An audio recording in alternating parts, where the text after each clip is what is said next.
I'm standing at the facade from the Sacramento Bee building, which was located on 7th Street between I and J. It's now become a permanent part of the History Museum. But speaking of newspapers, in Sacramento, they were an important source of information. And the history is very interesting because some person, unknown, nicknamed Sacramento the graveyard of newspapers. And that's because in the first 30 years of Sacramento's existence, there were between 90 and 100 newspapers that started publishing, failed, were merged, were just went broke, what have you, any kind of disaster you could imagine. And I mean that in the true sense with the fires and floods.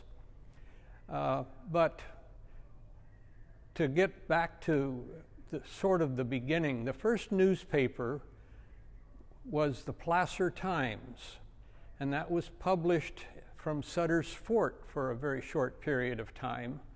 And then other newspapers came along. There was one slight difficulty. There were only so many qualified printers in town. And so there was a lot of poaching that went on from one paper to another to hire people away.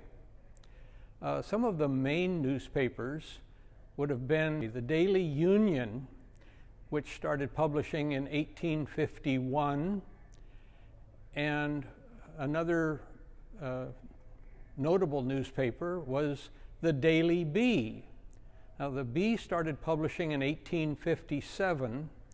It was started by 4 printers, which is kind of interesting. Their first editor was of Cherokee descent.